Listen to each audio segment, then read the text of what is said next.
Welcome back again, dear students. Now we started your foundation class. Now we discuss today plant kingdom. Okay बच्चों? तो यहाँ हम पीके की बात कर रहे थे, प्लांट किंगडम की बात कर रहे थे. और प्लांट किंगडम में हमने कल जो पढ़ा उसे थोड़ा सा रिवाइज करते हुए आज हम आगे कंटिन्यू करते हैं एलपी को. जितने भी लोग अगर मिस कर रहे हैं इस क्लास को बेटा तो बहुत गलती कर रहे हैं आप लोग. बिल्कुल सब लोग आ जाइए और उसके बाद कनेक्ट होकर हमारी क्लास को शुरू कर. ठीक है, देखिए ये भी आपका एक अनदर चैप्टर ही लेके चल रहा हूँ मैं बायोलॉजी में, तो हम जल्दी कर पाएंगे और काफी अच्छे से उन चीजों को समझ पाएंगे. तो आप अपना टाइम वेस्ट ना करें और जितने लोग लीव कर जाते हैं वो लोग भी वापस से कनेक्ट करें. चलिए, तो 11th फाउंडेशन बायोलॉजी के अंदर हमने आज का जो कल जो टॉपिक शुरू किया था उसके बारे में हमने बात की थी. This topic is a plant kingdom. I hope आप लोग सभी पढ़ के आए होंगे उस टॉपिक को. तो अगर आप पढ़ के आए तो आपको समझ में आएगा. तो देखिए सबसे पहले जो चैप्टर है उस चैप्टर का नेम है बच्चों प्लांट किंगडम.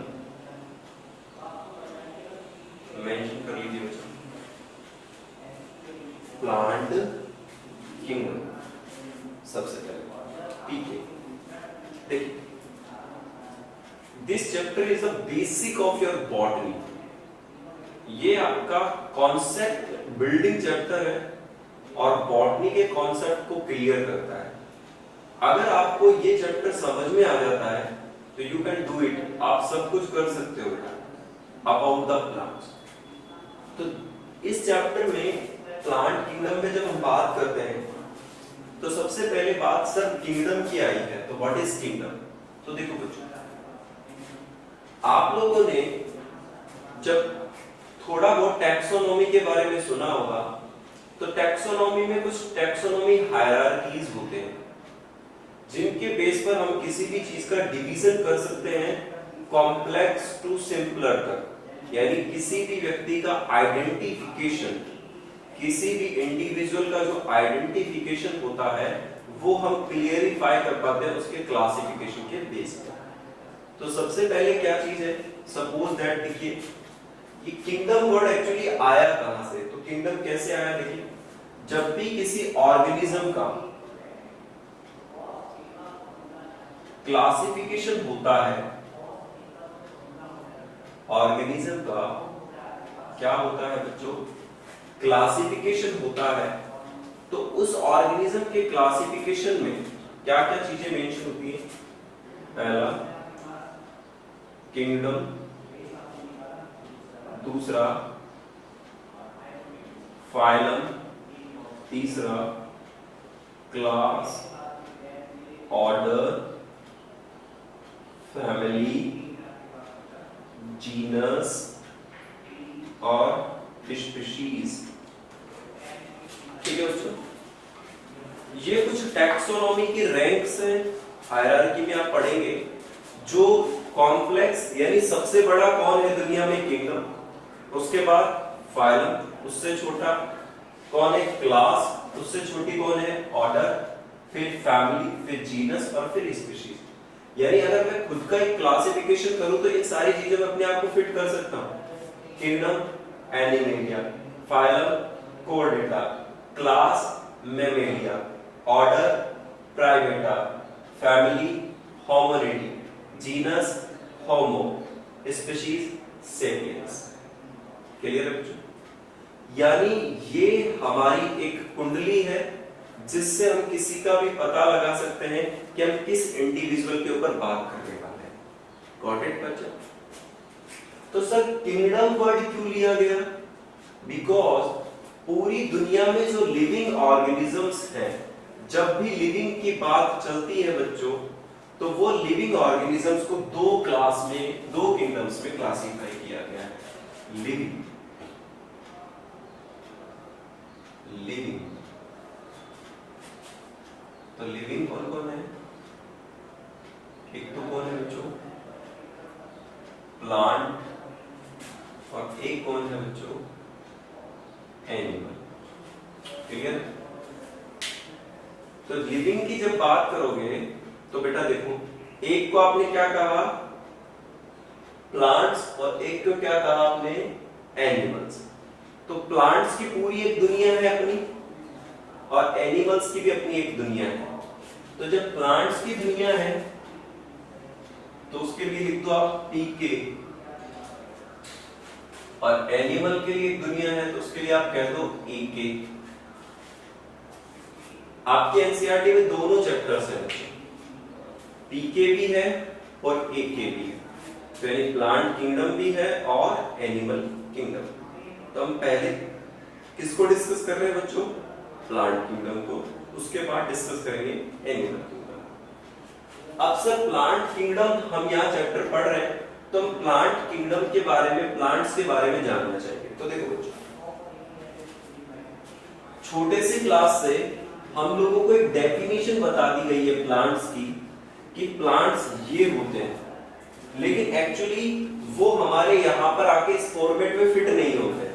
क्या, जब भी आपके दिमाग में प्लांट्स आता है तो आपके दिमाग में एक पिक्चर आती है, और वो पिक्चर कुछ इस तरह की होती है आपकी।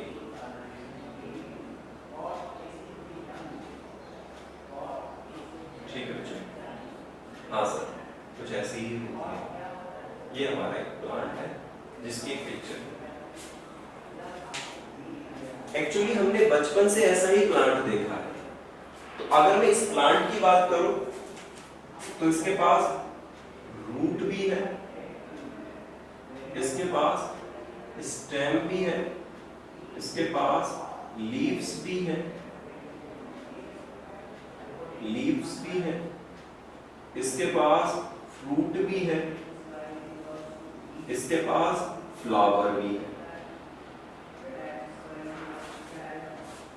सही है ना? हाँ सर, हमारा दिमाग यही कहता है कि जिसके पास ये सारी चीजें हैं वो प्लांट है, और जिसके पास ये सारी चीजें नहीं है वो अगर लिविंग है, एनिमल है। तो क्या मेरे पास ब्रांचेस हैं? नहीं है। मेरे पास फ्रूट है? नहीं है।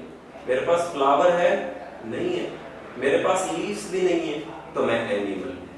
लेकिन सुनिए, एल्गी के पास भी तो स्टेम नहीं है,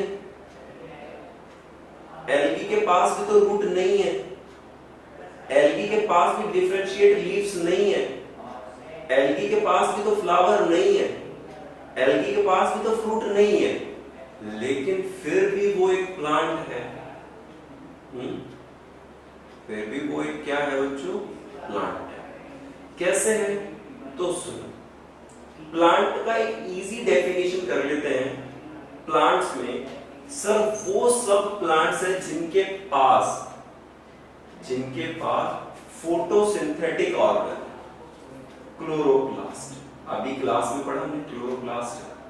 तो सर क्लोरोप्लास्ट तो ऐसा भी है, कोई कनेक्टिंग लिंक भी है। तो पहले बात कर लेते हैं उसकी। देखो मेरे हिसाब से या पूरे रिसर्च के हिसाब से प्लांट्स वो होते हैं जिनके पास क्या होता है बच्चों? क्लोरोप्लास्ट होता है। ठीक है, क्लोरोप्लास्ट होता है। अब क्लोरोप्लास्ट क्या है? क्लोरोप्लास्ट एक ग्रीन कलर का पिगमेंट,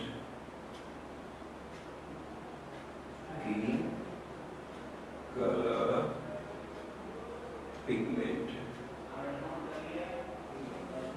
ग्रीन कलर पिगमेंट। सही है ना बच्चों? ठीक है। ये क्या फंक्शन करेगा? फोटोसिंथेसिस। फोटोसिंथेसिस, फोटोसिंथेसिस से क्या करता है? मेकिंग ऑन फूड या मेकिंग फूड।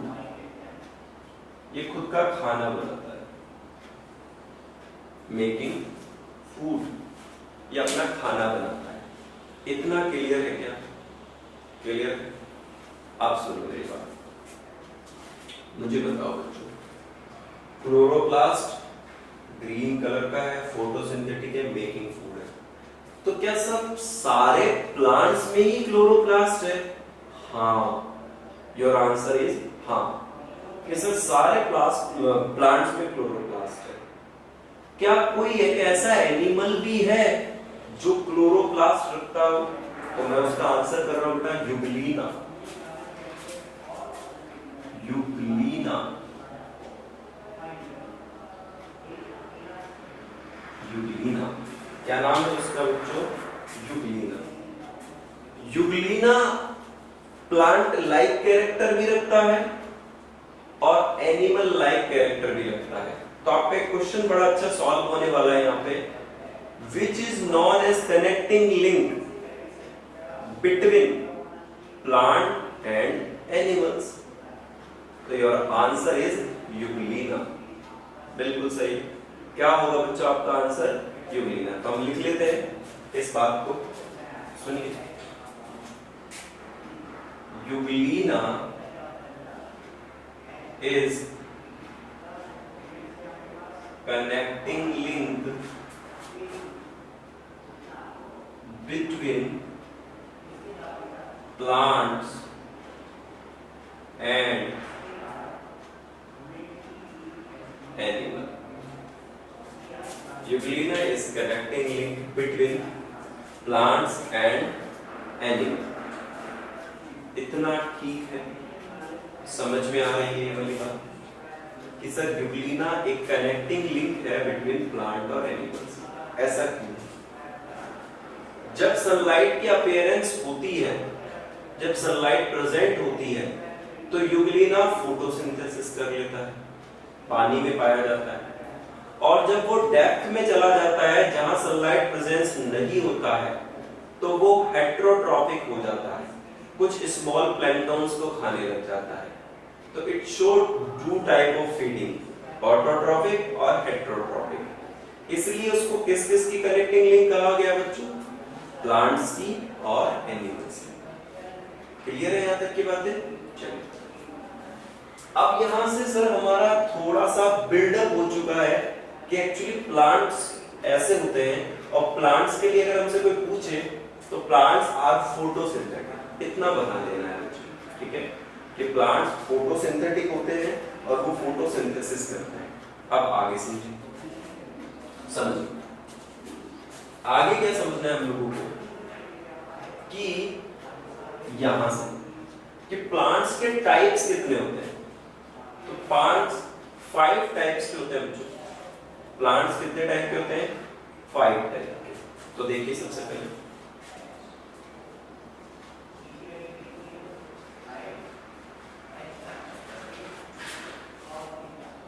प्लांट्स 5 टाइप के होते हैं।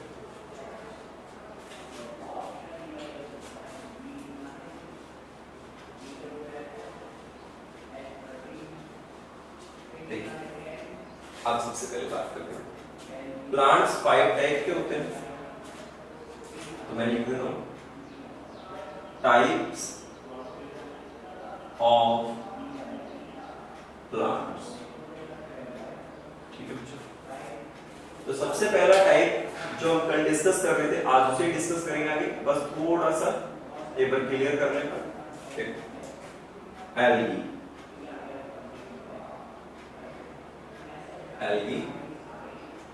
दूसरा बच्चों ब्रायोफाइट्स। ब्रायोफाइट्स। तीसरा टेरिडोफाइट्स। टेरिडोफाइट्स। और 4 जिम्नोस्पर्म। और 5th एंजियोस्पर्म। ठीक है बच्चों? सुनिए, बस पूरी दुनिया में 5 तरह के प्लांट हैं। हमारे पास मोस्टली एंजियोस्पर्म होते हैं, इसलिए हम एल्गी ब्रायोफाइटास को जानते नहीं, लेकिन हम उनसे मिलने की जानने की कोशिश करेंगे। एल्गी, ब्रायोफाइटा, टेरिडोफाइटा, जिम्नोस्पर्म और एंजियोस्पर्म।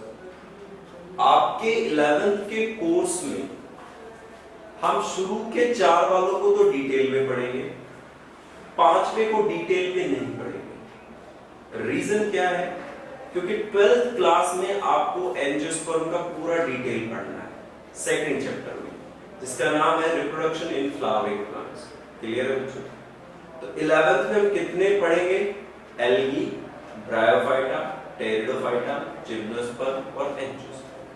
अब समझिए बच्चों, तो सर इन सब के बारे में तो यहाँ पढ़ेंगे और इसके बारे में कुछ बेसिक पढ़ के 12th में पढ़ेंगे। तो देखो बच्चों, एल्गी, ब्रायोफाइटा और टेरिडोफाइटा। तो एल्गी वो प्लांट है जो दुनिया में सबसे पहले आए। इन सभी का सीक्वेंस बेटा, सीक्वेंस इवोल्यूशन बेस है। मैं लिख सकता हूं इवोल्यूशन बेस, इवोल्यूशन बेस्ड। क्या मतलब है इसका? मैं समझाता हूं आप लोगों को। पहले सिंपल फोन आते थे, फिर उसके बाद स्मार्टफोन आए, ठीक है, फिर आईफोन आए। तो इसका मतलब चीजें चेंज होती गई, टेक्नोलॉजी बदलती गई। ऐसे ही क्या हुआ बेटा, प्लांट भी मॉडिफाई होते गए और इवोल्यूशन हुआ। तो मैं इवोल्यूशन के बेस का अगर सबसे लोअर प्लांट कहूं, सबसे लोअर प्लांट कहूं, तो कौन होगा? एल्गी। और सबसे एडवांस प्लांट कहूं तो क्या कहेंगे इसको बेटा? सबसे एडवांस प्लांट अगर मैं किसी को कहूंगा तो वो कौन होगा बच्चों? एंजियोस्पर्म। इतनी बात क्लियर है क्या अपनी? बिल्कुल क्लियर है। देखो, तो सबसे पहले आज हम यहां से एल्गी को ले लेते हैं और अपने सफर में शुरू करते हैं। क्लियर है बच्चों? हाँ, एल्गी, ब्रायोफाइट्स, टेरिडोफाइट, जिम्नोस्पर्म और एंजियोस्पर्म। तो चलिए बच्चों, सबसे पहले हम एल्गी को पढ़ते हैं। चलिए,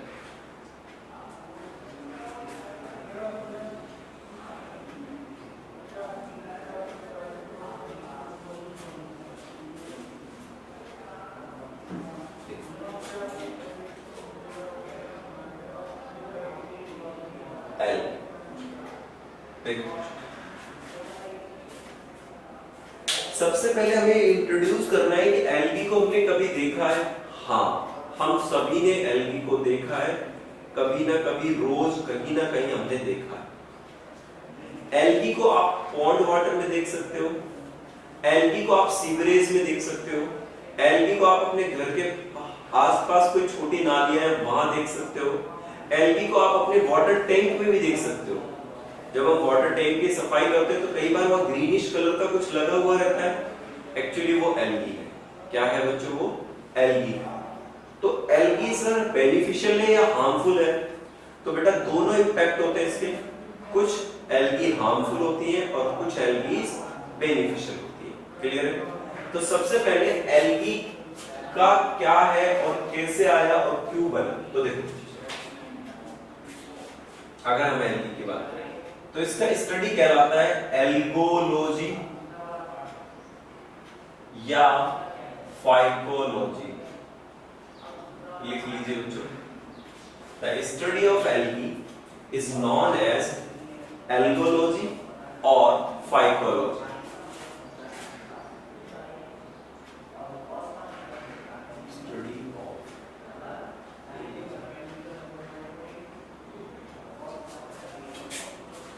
स्टडी ऑफ एल्गी, इतना क्लियर है क्या बच्चों? ठीक है, एल्गोलॉजी या फाइकोलॉजी। एक और वर्ड लिख लीजिए, father of phycology is F.E. Frisch। F.E. Frisch एक साइंटिस्ट है, ठीक है, अब्रॉड से, कहीं बाहर से। F.E. Frisch, ठीक है, जिनको फादर ऑफ एल्गोलॉजी या फादर ऑफ फाइकोलॉजी कहा जाता है। क्लियर है बच्चों? Father of phycology. अब सुनो, अब देखो, अब मैं एक ओवरव्यू बनाना चाहता हूं कि सर इस टॉपिक पे हमें पढ़ना क्या क्या चाहिए, या इस टॉपिक को अंडरस्टैंड करने के लिए हमें किन किन चीजों की जरूरत पड़ेगी। क्लियर है बच्चों? तो उससे पहले हम एक बैकग्राउंड बता देते हैं कि क्या क्या पढ़ने वाले हैं। तो देखो, इसमें हमें पढ़ने के लिए सबसे पहले इसका हैबिटेट पता होना चाहिए। हैबिटाट, ठीक है, कि ये कहां रहते हैं, कितनी जगहों पर पाए जाते हैं, कैसे कैसे टाइप के हैं, और कैसे, सॉरी टाइप्स यहां नहीं आएंगे, ये कहां कहां प्रेजेंट है। क्लियर? हैबिटाट। दूसरा इस पर अपन बात करेंगे बेटा स्ट्रक्चर पर। बोलो, किस पर बात करोगे आप? इसके स्ट्रक्चर पर। हमें पता तो लगे कि एल्गी कैसे होते हैं, स्ट्रक्चर पता होना चाहिए। तीसरा क्या बात करेंगे? देखो, हैबिटाट पता होना चाहिए, स्ट्रक्चर पता होना चाहिए। इसके बाद हमें क्या पता होना चाहिए? इसका रिप्रोडक्शन।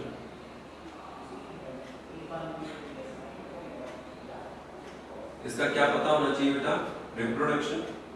एक इसके टाइप्स, हमें क्या पता होने चाहिए? टाइप्स पता होने चाहिए। और इसके बाद क्या पता होना चाहिए? Economic importance.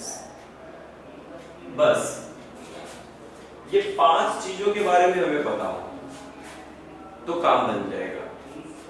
तो सुनो बच्चों, जब एल्गी के टाइप्स की बात करते हैं तो सबसे पहले जो मेडिकल पे क्वेश्चन बनते हैं वो कैसे आते हैं? या तो वो एग्जांपल्स पूछते हैं कि विच एग्जांपल इज फ्रॉम एल्गी, कौन सी एल्गी से, या वो आपसे उसका इकोनॉमिक इंपोर्टेंस पूछते हैं कि अगार को कहां यूज किया जाता है, जिलेटिन कहां यूज करते हैं, सिंगल सेल प्रोटीन क्या है। क्लियर?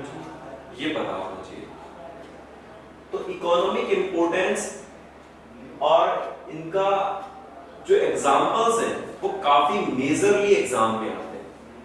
आप लोगों को कंप्लीट एल्गी आना चाहिए और अपन उसी के बारे में बात करेंगे। तो सबसे पहले हैबिटाट की बात कर रहे हैं। सबसे पहला पॉइंट हम क्या डालने वाले हैं? हैबिटाट। हैबिटाट का मतलब होता है वो कहां रहता है, कैसी जगह पे रहता है। क्लियर है बच्चों? तो सबसे पहले हम हैबिटाट के बारे में बात करेंगे। तो देखिए आप लोग, सबसे पहला पॉइंट ले लेते हैं।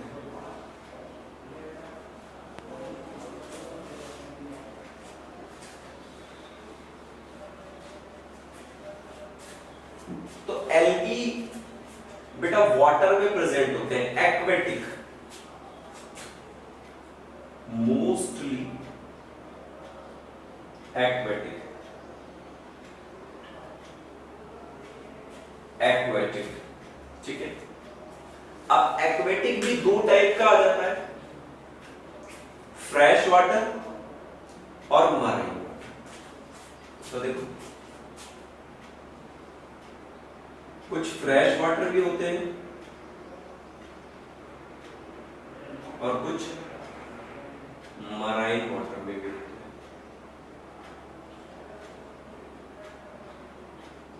ठीक है, marine water.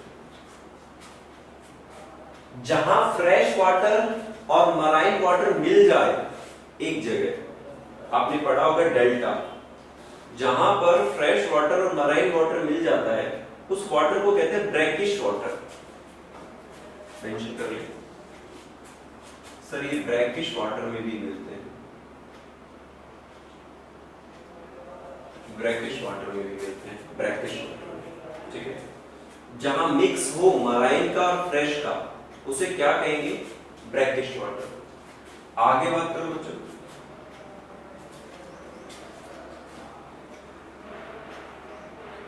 On animals.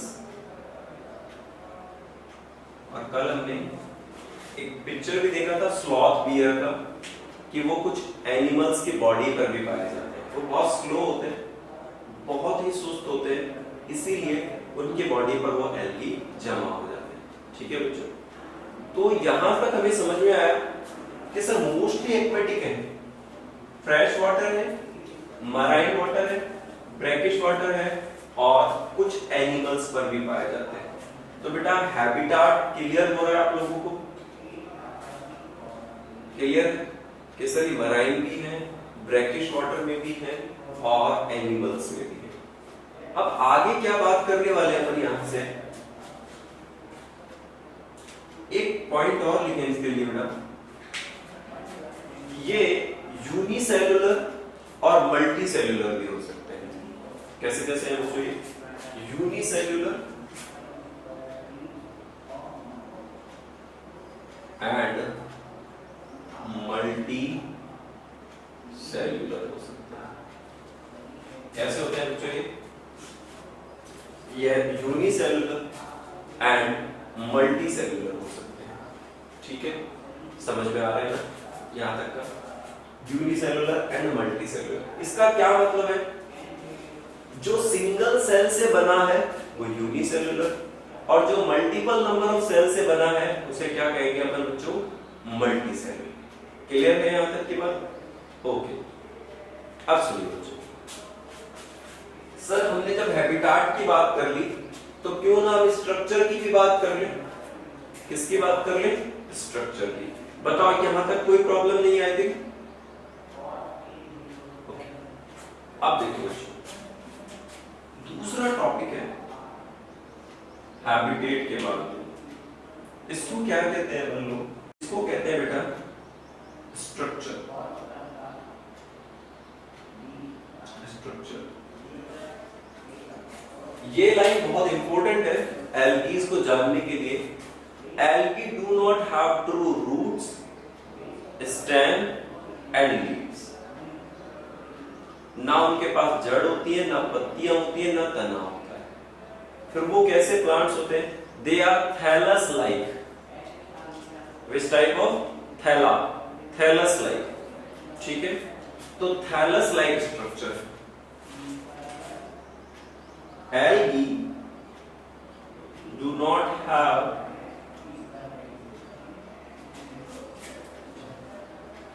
true roots, stem and leaves. Algae do not have true roots, stem and leaves. Clear बच्चों कि सर एल्गी के पास ना तो ट्रू रूट्स होती हैं, ना लीव्स होती है और ना स्टेम होता है। तो कैसा होता है बेटा? They have thallus like structure. लिखिए बच्चों, they have thallus like structure. जिनके पास ना कोई रूट हो, ना कोई लीव्स हो और ना कोई स्टेम हो, तो उन्हें आप क्या कहेंगे बच्चों? थैलस लाइक स्ट्रक्चर कहेंगे। क्या कहने वाले हैं बच्चों अपन उसको? Thallus like structure. एक बात तो यहां तक की सही है ना? चलिए आप समझिए बच्चों, आगे की बात करें। ठीक है, तो सर फिर इनका स्ट्रक्चर कैसा होता है? मैं एक आपको जनरल स्ट्रक्चर बताता हूं। क्या हम यहां बना सकते हैं? यहां देखिए बच्चों,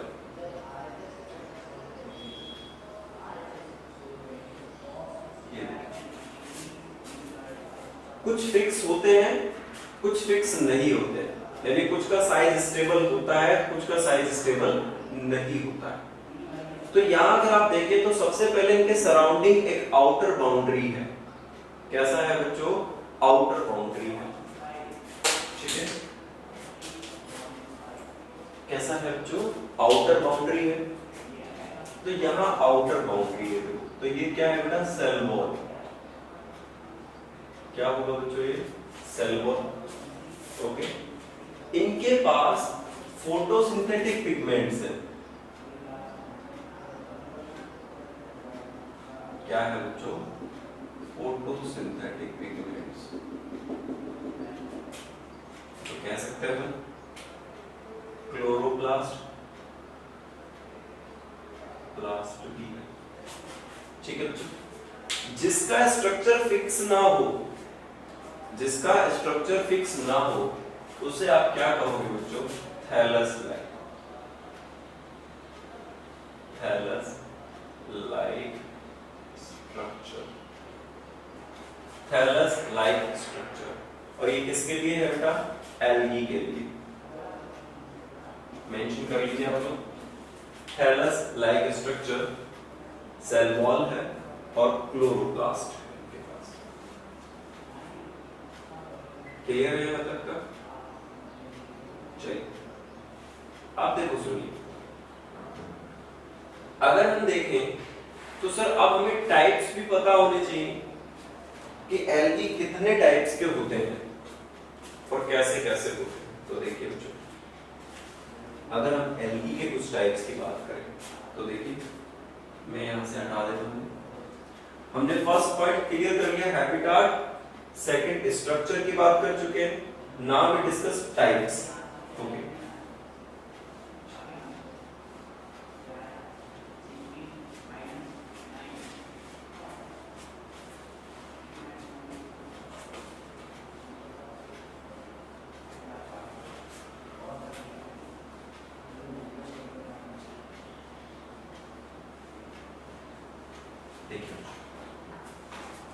अगर हम बात करें टाइप्स की, तो टाइप्स कैसे होंगे? तो इसे आप क्लासिफिकेशन कह सकते हो, क्लासिफिकेशन। एल्गी का हम क्लासिफिकेशन कर रहे हैं। क्या कर रहे हैं बच्चों? एल्गी का हम क्लासिफिकेशन। एल्गी को 3 पार्ट्स में डिवाइड कर सकते हैं। 1 क्लोरो, क्लोरोफाइसिन,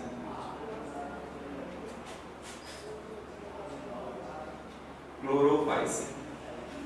दूसरा फियोफाइसिन, और third रोडोफाइसिन।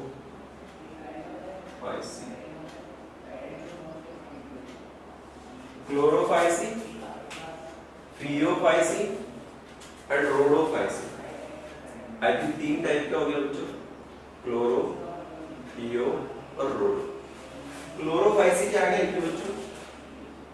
Green algae, green algae.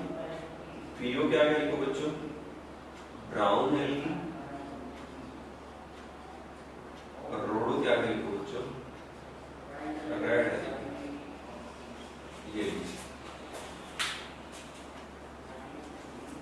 Green algae, brown algae and red algae.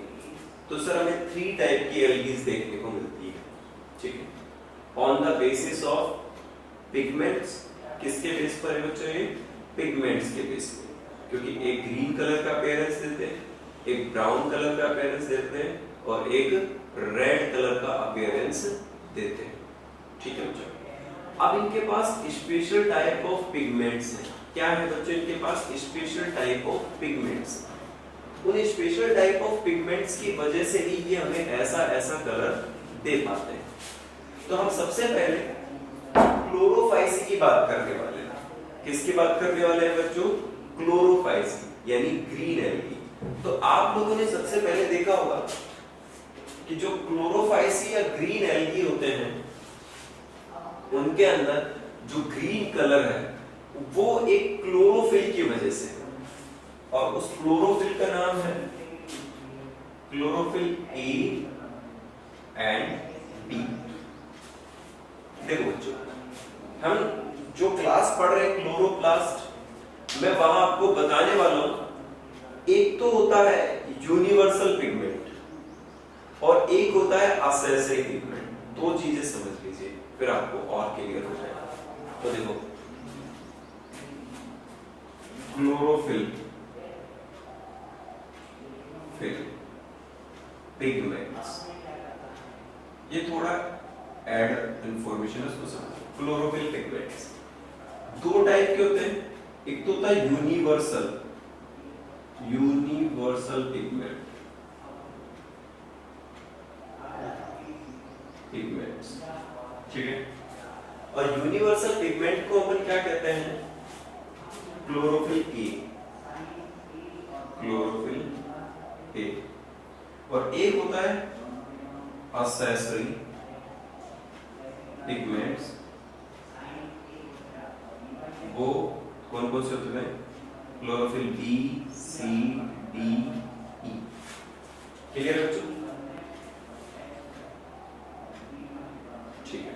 अब सुनो, आपको पता है क्लोरोफिल का भी एक फॉर्मूला होता है?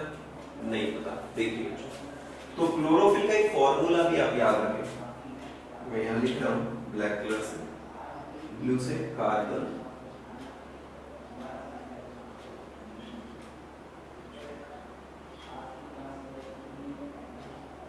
देखिए, कार्बन 55, हाइड्रोजन 70, ऑक्सीजन 5, नाइट्रोजन 4 और मैग्नीशियम। ये क्लोरोफिल का फॉर्मूला है बच्चों। किसका फॉर्मूला है ये? क्लोरोफिल का, ठीक है, याद रखिएगा। अभी आगे भी आएगा, फोटोसिंथेसिस में हम पढ़ेंगे, ठीक है। आप सुनो बच्चों, यहां पर जो क्लोरोफिल ए है वो यूनिवर्सल है, और अदर जो है वो कैसे है बच्चों? यहाँ पर वो यहाँ पर असेसरी है। तो अगर आप लोग थोड़ा सा समझ पाए मेरी बातों को, तो क्लोरोफिल ए सभी में होना चाहिए, क्लोरोफाइसी में भी, पीओफाइसी में भी और रोडोफाइसी में, ठीक है बच्चों। ओके।